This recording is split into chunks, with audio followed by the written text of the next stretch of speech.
नमस्कार बच्चों, मैं राजेंद्र कुमावत आपका स्वागत करता हूं अपने YouTube चैनल उज्ज्वल क्लासेज पर। प्यारे बच्चों, आज हम पढ़ने वाले कार्यपत्रक 17 विषय वस्तु है निर्देशांक ज्यामिति, अधिगम का बिंदु अक्ष, भुज, कोटि और चतुर्थांश। देखो, ये तीनों चीज़ें मैं आपको समझा देता हूं। ये अपने पास y अक्ष है और ये x अक्ष है। ये दोनों अक्ष हैं। ये कौन सा अक्ष बोला मैंने? x अक्ष, और ये वाला y अक्ष। ठीक है, दोनों अक्ष जिस बिंदु पे कटते हैं उसको मूल बिंदु कहते हैं। उसको क्या बोलते हैं? मूल बिंदु बोलते हैं। यहाँ पे x का मान भी 0 होता है, y का मान भी 0 होता है, अर्थात मूल बिंदु के निर्देशांक 0,0 होते हैं। इधर x में धनात्मक मान होता है 1, 2, 3। इसी प्रकार से y का मान ऊपर की तरफ धनात्मक होता है और नीचे की तरफ ऋणात्मक होता है। ठीक है, और बाईं साइड में x का मान माइनस में होता है, ऋणात्मक होता है। ये प्रथम चतुर्थांश हो गया। ठीक है, कौन सा चतुर्थांश? प्रथम। ये द्वितीय चतुर्थांश, और ये तृतीय, और ये वाला फोर्थ चतुर्थांश। फर्स्ट क्वार्टर, सेकंड, थर्ड और फोर्थ क्वार्टर। इसमें देखो x का मान भी धनात्मक है और y का मान भी धनात्मक है। कोई बिंदु होता है उसमें पहले x लिखा जाता है फिर y लिखा जाता है। बिंदु में जैसे 2,3, 2,3 तो ये 2x का मान है, 3y का मान है। पहले जो आता है वो x का होता है, बाद में आता है वो y का होता है। x वाले मान को हम क्या बोलते हैं? भुज बोलते हैं। y वाले मान को हम क्या बोलते हैं? कोटि बोलते हैं। क्या बोलते हैं? कोटि बोलते हैं।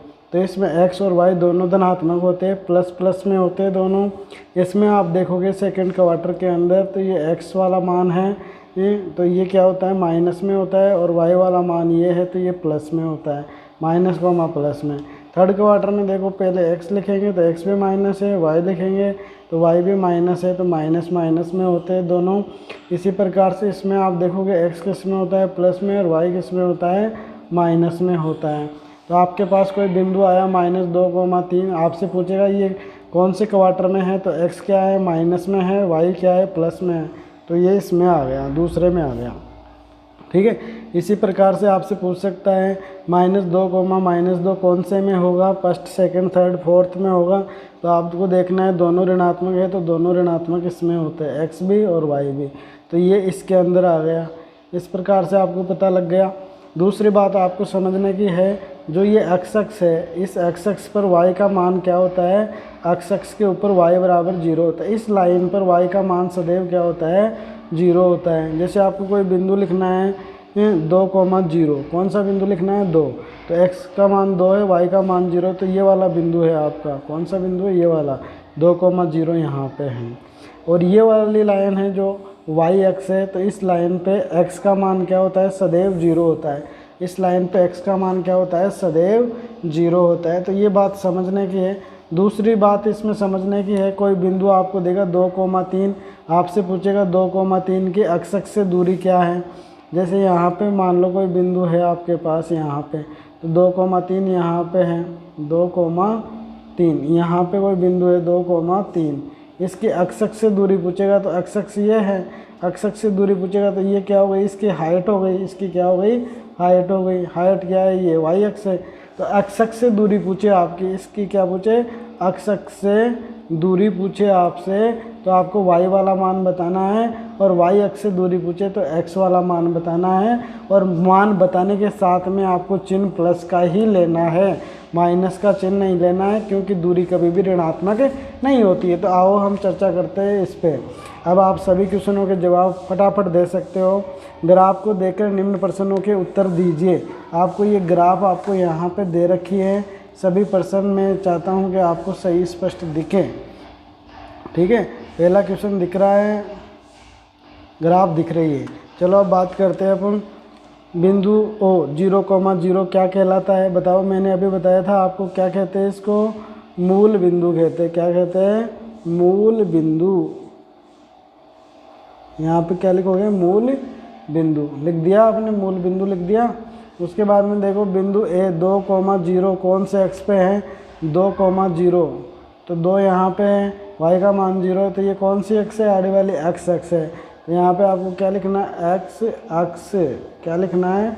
x अक्ष लिखना है। ठीक है, अब नेक्स्ट देखो, यहाँ पे नेक्स्ट कौन सा क्वेश्चन है? बिंदु 0,3 कौन से x पे है? तो x का मान 0 आ रहा है, तो ये किस पे हो जाएगा, वाई अक्ष पे होगा। कौन से अक्ष पे होगा, वाई अक्ष पे होगा। बिंदु 3,3 कौन से चतुर्थांश में, इसमें x और y दोनों धनात्मक है, तो ये पहला चतुर्थांश हो गया, फर्स्ट चतुर्थांश में होगा, फर्स्ट चतुर्थांश में होगा।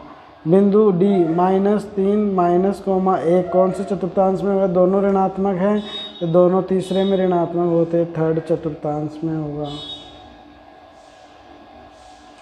ठीक है। बिंदु E के निर्देशांक बताओ। बिंदु E देख लो ग्राफ में, ये रहा बिंदु E यहाँ पे, तो x का मान तो क्या आ रहा है भाई, इसमें x का मान क्या आ रहा है 4, तो यहाँ पे पहले 4 लिखना। y का मान क्या आ रहा है, -2 आ रहा है, ये लिख दिया, E यहाँ पे लगा देना।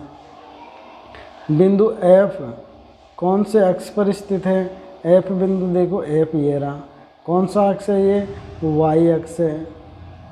कौन सा अक्ष है, y अक्ष है। बिंदु H कौन से चतुर्थांश में है तथा इसके निर्देशांक में भी बताओ, तो H देखो कहाँ पे है, H कहाँ है भाई, ढूंढो H को ढूंढो, ये जी, ये रहा H। अब H कौन से में है, सेकंड चतुर्थांश में है, और H के निर्देशांक क्या है, देखो x का मान क्या आ रहा है, -2, पहले x लिखा जाता है और फिर y लिखा जाता है +2, तो 2 -2, +2।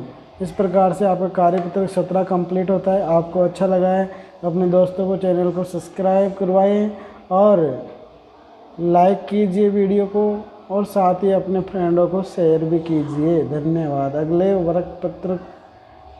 अगले कार्यपत्रक में फिर से आपसे मिलते हैं।